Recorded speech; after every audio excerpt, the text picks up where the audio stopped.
Hello students, आज हम प्रश्नावली 9B सॉल्व करेंगे जो कि समांतर श्रेणी से संबंधित है। तो इस प्रश्नावली में हम दो फार्मूले का यूज़ करेंगे। पहला फार्मूला है, अगर हमें समांतर श्रेणी का प्रारंभ से nवां पद ज्ञात करना है तो उसके लिए फार्मूला है Tn = a + n - 1d, जहाँ Tn प्रारंभ से nवां पद होगा, a समांतर श्रेणी का पहला पद है, n यहाँ पे पद की संख्या है और डी यहाँ पे समांतर श्रेणी का सर्वांतर है। तो इस फार्मूले से हम nवां पद ज्ञात कर सकते हैं। अगर हमें समांतर श्रेणी का अंत से nवां पद ज्ञात करना होगा तो अगर मान लीजिए उसे हम Tn डैश से प्रदर्शित कर रहे हैं तो उसके लिए फार्मूला होगा Tn dash = L - n - 1d, जहाँ L समांतर श्रेणी का अंतिम पद होगा, n यहाँ पे पद की संख्या है और d यहाँ पे समांतर श्रेणी का सर्वांतर है। यहाँ पे हम देख सकते हैं कि ऊपर वाले फार्मूले में प्लस चिन्ह लगा हुआ है, जबकि यहाँ नीचे वाले फार्मूले में हमें माइनस चिन्ह का यूज़ करना है। प्रश्नावली का हम देखते हैं। दूसरे का पहला प्रश्न है कि एक श्रेणी दी हुई है 1 + 3 + 5 + 7 .. तो इसका हमें 10वां पद ज्ञात करना है, यानी हमें यहाँ पे वैल्यू ज्ञात करनी है T10 की, क्या होगी। तो हम जानते हैं कि अगर हमें कोई भी पद ज्ञात करना है यानी nवां पद ज्ञात करना है तो उसके लिए फार्मूला है a + n - 1d। तो इस तरीके से अगर हम T10 ज्ञात करना चाहते हैं तो हमें सभी वैल्यू ज्ञात होनी चाहिए। तो यहाँ पे हम देख सकते हैं इस श्रेणी का जो पहला पद है वो 1 है, तो यहाँ पे a की जो वैल्यू होगी वो हो जाएगी 1। और हम देखते हैं कि जो सर्वांतर d है उसको हम निकालेंगे कोई भी दो क्रमागत पदों का अंतर निकाल कर। तो हम इन दोनों का अंतर लें या फिर इन दोनों का किसी का भी अंतर ले सकते हैं। तो मान लीजिए हम प्रारंभ के जो दो पद हैं उनका अंतर लेते हैं, तो सदैव दूसरे पद में से पहले पद को ही माइनस करेंगे। तो इस तरीके से सर्वांतर यहाँ पे 2 आ जाएगा। फिर यहाँ पे हम देखते हैं n क्या है, तो यहाँ पे चूँकि हमें T10 ज्ञात करना है यानी n की वैल्यू जो है वो 10 हो जाएगी। तो यहाँ n = 10 हो गया और यहाँ पे अब हम T10 की वैल्यू ज्ञात करना चाहते हैं तो n का मान हम 10 रख देते हैं, a का मान हम 1 रखेंगे और यहाँ हो जाएगा 10 - 1 और d की वैल्यू 2 रखते हैं। तो आगे हम सॉल्व करते हैं, यहाँ हो जाएगा 1 और यहाँ हो जाएगा 9 × 2 18 हो जाएगा। तो इस तरीके से T10 की वैल्यू हो जाएगी 19। तो इस तरीके से हम इस श्रेणी का 10वां पद ज्ञात कर लेंगे, 19 हो जाएगा। अब हम प्रश्नावली 9B के दूसरे का पहला प्रश्न यहाँ सॉल्व कर रहे हैं। तो हमें एक श्रेणी दी हुई है 1 + 3 + 5 + 7 .. तो हमें इस श्रेणी का 10वां पद ज्ञात करना है, यानी हमें T10 की वैल्यू ज्ञात करनी है। तो हम जानते हैं कि किसी भी पद की वैल्यू ज्ञात करने के लिए यानी Tn का जो फार्मूला है वो है a + n - 1d। तो इस फार्मूले से हम nवां पद ज्ञात कर सकते हैं। तो यहाँ पे हमें 10वां पद ज्ञात करना है। तो यहाँ पे हम सबकी वैल्यू देखते हैं। तो a जो है ये प्रारंभिक पद है यानी पहला पद है, तो यहाँ हम देख रहे हैं पहले पद की वैल्यू है 1 और हम देख रहे हैं n जो है यहाँ पे वो पद की संख्या है। तो यहाँ पे हम देख रहे हैं कि पद की संख्या हम 10वीं ले रहे हैं, तो n की वैल्यू हो जाएगी 10 और d यहाँ पे सर्वांतर है। तो इस तरीके से सर्वांतर हम निकालते हैं कोई भी दो क्रमागत पदों का अंतर निकाल कर। तो हम पहले और दूसरे का अंतर निकाल सकते हैं या दूसरे और तीसरे का अंतर निकाल सकते हैं। तो हम किसी भी पद का अंतर निकाल सकते हैं। मान लीजिए हम पहले और दूसरे का यहाँ पे अंतर निकाल रहे हैं, तो सदैव बाद वाले पद में से पहले वाले पद को माइनस करते हैं। तो यहाँ पे सर्वांतर आ जाएगा 2। तो अब आगे हम इसको सॉल्व करते हैं। तो हम देख रहे हैं कि T10 n की वैल्यू हम 10 रख रहे हैं, a की वैल्यू हम यहाँ पे 1 रखते हैं और n की वैल्यू हम 10 - 1 और d की वैल्यू यहाँ पे 2 रख रहे हैं। आगे सॉल्व करते हैं तो यहाँ हो जाएगा 1, यहाँ हो जाएगा 9 × 2 18 हो जाएगा और 19 आ जाएगा। तो इस तरीके से T10 की वैल्यू आ जाएगी 19, यानी जो श्रेणी है उसका 10वां पद 19 होगा। तीसरे का पहला प्रश्न है कि एक श्रेणी है 4 + 8 + 12 .. तो इसमें हमें ज्ञात करना है कि श्रेणी का कौन सा पद 76 है। तो मान लेते हैं कि यहाँ इस श्रेणी का nवां पद जो है वो 76 है। तो इस तरीके से Tn की वैल्यू हो जाएगी 76।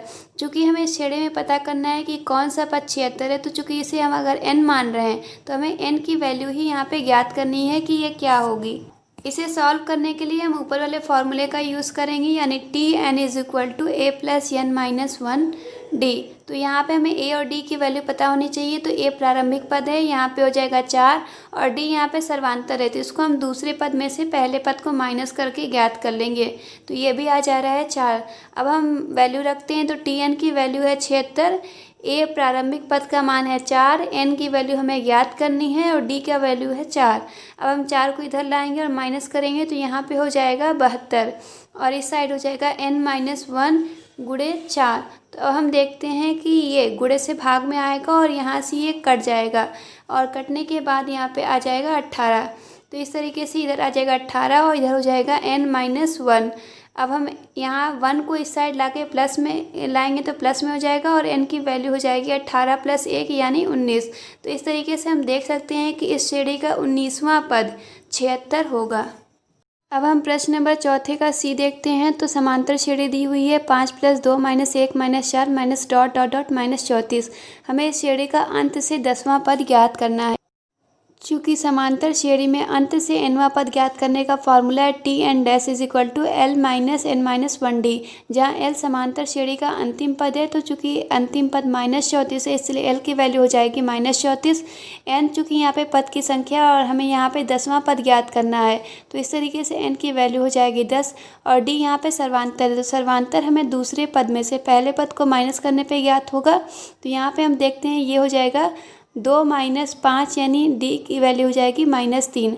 आगे हम सॉल्व करेंगे वैल्यू रख के। तो हम देख रहे हैं कि T10 डैश यानी अंत से 10वां पद बराबर हो जाएगा -34 n की वैल्यू 10 तो 10 - 1 और d की वैल्यू है -3। तो आगे हम देखते हैं कि -34 हो जाएगा और यहाँ पे 9 और 3 27 और माइनस और माइनस प्लस तो यहाँ हो जाएगा +27। आगे हम माइनस करेंगे तो देखेंगे T10 डैश की वैल्यू हो जाएगी -7। इस तरीके से ऊपर दी गई समांतर श्रेणी का अंत से 10वां पद -7 होगा। आगे पाँचवें का पहला प्रश्न देखते हैं। तो इसमें है कि 2 अंकों की कितनी संख्या जो है वो 3 से विभाज्य है। तो इसके लिए हम पहले वो संख्या लिखेंगे जो 3 से विभाज्य हैं। तो इस प्रकार से 2 अंकों की 3 से विभाज्य संख्या होगी 12, 15, 18 और इस तरीके से हम कह सकते हैं कि अंतिम पद हो जाएगा 99। तो यहाँ पे हमें पता करना है कि कितनी संख्याएं कुल हैं। तो मान लेते हैं कि ये जो 99 है ये इस श्रेणी का nवां पद है। अगर ये nवां पद है तो इस तरीके से हम देख सकते हैं कि Tn की वैल्यू यहाँ पे 99 हो जाएगी। तो हम चूँकि जान रहे हैं कि हमें पदों की संख्या ज्ञात करनी है कुल कितनी है। तो चूँकि अगर हम n की वैल्यू ज्ञात कर लें तो हमारा क्वेश्चन सॉल्व हो जाएगा। तो इसके लिए हम देख रहे हैं कि a की वैल्यू है यहाँ पे 12 पहला पद और d की वैल्यू सर्वांतर तो वो हम निकालेंगे दूसरे में से पहले पद को माइनस करके यानी 3 है और n यहाँ पे हमें ज्ञात करना है और Tn की वैल्यू 99 है। तो फॉर्मूले का यूज़ करेंगे Tn = a + n-1d। तो हम देख रहे हैं Tn की वैल्यू है यहाँ पे 99, a की वैल्यू है यहाँ पे 12 और n की वैल्यू हमें ज्ञात करनी है और d की वैल्यू है यहाँ पे 3। आगे हम सॉल्व करते हैं तो देख रहे हैं यहाँ पे हो जाएगा 87। ये इक्वल का साइन है इस साइड लाएंगे माइनस होकर 87 हो जाएगा और यहाँ पे हो जाएगा n-1 गुणे 3 और 3 से अगर हम इसको कटा देंगे तो यहाँ पे आ जाएगा ये 2 और फिर ये 27 तो 9 हो जाएगा तो 29 और n-1 हो जाएगा। 1 को इधर हम लाएंगे तो n की वैल्यू हम देख रहे हैं 30 हो जाएगी। तो इस तरीके से हम देख सकते हैं कि कुल 2 अंकों की संख्या जो 3 से विभाज्य हैं वो हैं 30। प्रश्न नंबर 6 का ए है कि यदि x + 1, 3x, 4x + 2 ये समांतर श्रेणी में है तो x का मान क्या होगा और साथ ही साथ इस श्रेणी का जो चौथा पद है उसका मान क्या होगा। तो चूँकि हम देख रहे हैं कि हम यहाँ पे इसको समांतर श्रेणी में मान रहे हैं तो अगर हम इनका सर्वांतर निकालते हैं प्रारंभ के 2 पदों के अंतर से। तो अब अगर प्रारंभ के 2 पदों के अंतर से सर्वांतर ज्ञात करते हैं और यहाँ दूसरे और तीसरे पद के अंतर से सर्वांतर ज्ञात करते हैं तो दोनों को इक्वल होना चाहिए। तो यहाँ से हम देखते हैं d = दूसरे में से पहले पद को माइनस करें यानी T2 - T1। तो ये हो जाएगा दूसरा पद है 3x और पहला पद है x + 1। तो माइनस हम करेंगे x + 1। तो इसको हम सॉल्व करते हैं माइनस होगा ब्रैकेट खुलेगा तो ये माइनस और ये भी माइनस हो जाएगा। तो यहाँ से हम माइनस करेंगे तो ये हो जाएगा 2x - 1। अब हम सर्वांतर निकालते हैं दूसरी तरीके से। तो हम दूसरे और तीसरे पद का अंतर ज्ञात करते हैं यानी T3 - T2 ज्ञात कर रहे हैं। तो ये हो जाएगा 4x + 2 और माइनस हम इस पद को कर रहे हैं तो यहाँ हम देख रहे हैं अंतर ज्ञात करेंगे तो ये हो जाएगा x + 2। तो चूँकि दोनों ही सर्वांतर है दोनों की वैल्यू सेम होगी तो इसलिए चूँकि हम लिख सकते हैं कि 2x minus 1 is equal to होगा x प्लस 2। आगे हम सॉल्व करेंगे तो ये इधर आएगा तो ये माइनस हो जाएगा तो यहाँ पे x हो जाएगा, और ये इधर जाएगा तो ये प्लस हो जाएगा तो ये हो जाएगा 3। तो यानी x की वैल्यू हो जाएगी 3। तो हमारी x की वैल्यू ज्ञात हो चुकी है। अब हमें चौथा पद ज्ञात करना है। तो इसके लिए पहले हमें श्रेणी को ज्ञात करना होगा।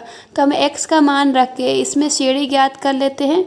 तो श्रेणी हो जाएगी, x का मान 3 रखेंगे तो पहला पद हो जाएगा 4, और अगर हम x का मान दूसरे पद में रखते हैं तो यहाँ हो जाएगा 9, तीसरे पद में रखते हैं तो यहाँ हो जाएगा 3 चौको 4 टाइम 12 और प्लस 2 यानी 14। तो यहाँ हमें चौथा पद ज्ञात करना है। तो चूँकि हम देख रहे हैं कि पहला पद 4 है, फिर दूसरा पद 9 है, तो यहाँ 5 का अंतर है, 5 जोड़ा गया है। इस तरीके से हम इसमें 5 जोड़े हैं तो फिर तीसरा पद ज्ञात होता है। हम जान रहे हैं अगला पद भी हमें 5 जोड़ने पे ही ज्ञात होगा। तो हम इसको डायरेक्ट यहाँ से निकाल सकते हैं कि T4 is equal to T3 में हमें सर्वांतर यानी 5 को जोड़ना होगा। तो हम देख रहे हैं T3 की वैल्यू है 14 और सर्वांतर की वैल्यू है 5। तो इस तरीके से T4 की वैल्यू हो जाएगी 19, यानी इस समांतर श्रेणी का चौथा पद 19 होगा। प्रश्न नंबर 7वें का ये है कि किसी समांतर श्रेणी का तीसरा पद यहाँ 13 है और 19वां पद 77 है। तो हमें श्रेणी ज्ञात करनी है। तो यहाँ पे हम देख रहे हैं कि T3 यानी तीसरा पद जो है वो बराबर है 13 के, और यहाँ पे T19 जो है 19वां पद है वो 77 है। तो यहाँ पे हमें श्रेणी ज्ञात करने के लिए A और D इसका मान ज्ञात होना चाहिए। तो हम देख रहे हैं कि T3 की वैल्यू बराबर है 13 के, और यहाँ पे हम देख सकते हैं T3 को हम लिख सकते हैं A plus n minus 1D। तो यहाँ पे n की वैल्यू 3 है तो इसको हम लिख सकते हैं 3 माइनस 1, और D इस तरीके से हम लिख सकते हैं बराबर हो जाएगी 13 के। इसको देखिए हम फार्मूला यूज़ किए हैं। Tn का फार्मूला होता है A plus n minus 1D। तो चूँकि हमें T3 की वैल्यू निकालना है तो n की वैल्यू बस हम 3 रख दे रहे हैं। तो ये हो जाएगा A प्लस और 3, यहाँ हो जाएगा 3 माइनस 1 और D। तो इसी से हम यहाँ पे T3 को इस तरीके से लिख दिए हैं। तो आगे हम देखते हैं, ये हो जाएगा A प्लस 2D और इज इक्वल टू 13। तो हमें यहाँ से एक समीकरण मिल गया है। अब यहाँ से हम एक दूसरा समीकरण बनाएंगे। तो T19 की वैल्यू है 77। तो यहाँ पे भी हम लिख सकते हैं इसको A प्लस 19 माइनस 1 और D। इसको भी हम उसी फार्मूले का यूज़ करके लिखे हुए हैं। तो यहाँ हम देख रहे हैं ये हो जाएगा A plus 18 D is equal to 77। तो इस तरीके से इसे हम समीकरण 2 दे देते हैं। अब हम समीकरण 1 और 2 को घटाएंगे। तो हम समीकरण 2 में से समीकरण 1 को घटाने पर देखते हैं क्या होगा। तो ये हम पहले ऊपर लिख लेते हैं समीकरण 2 को, और नीचे हम लिख लेते हैं समीकरण 1 को। तो ये हो जाएगा 2D इज इक्वल टू 13। अब हम इसको घटा देते हैं। तो हम देख रहे हैं ये प्लस में तो इसका चिन्ह माइनस में हो जाएगा, ये भी प्लस में तो चिन्ह बदल के माइनस में हो जाएगा, और ये भी प्लस में है तो चिन्ह बदल के माइनस में हो जाएगा। तो प्लस से माइनस ये घट के 0 हो जाएगा। यहाँ हम देख रहे हैं प्लस माइनस घटेगा और यहाँ पर आ जाएगा 16D, और यहाँ पर हम देख रहे हैं माइनस होगा तो यहाँ पर आ जाएगा 64। अब हम D की वैल्यू ज्ञात कर सकते हैं, ये हो जाएगी 64/16 यानी 4। तो हम देख रहे हैं सर्वांतर की वैल्यू है 4। अब हमें A की वैल्यू ज्ञात करनी होगी। तो A की वैल्यू ज्ञात करने के लिए हम समीकरण 1 या 2 में किसी में भी D का मान रख देंगे। तो मान लीजिए हम समीकरण 1 में रख रहे हैं, तो समीकरण 1 में हम D का मान रखने पर देखते हैं ये हो जाएगा A प्लस, और D की वैल्यू है 4 तो यहाँ हो जाएगा 2 और इंटू 4 इज इक्वल टू 13।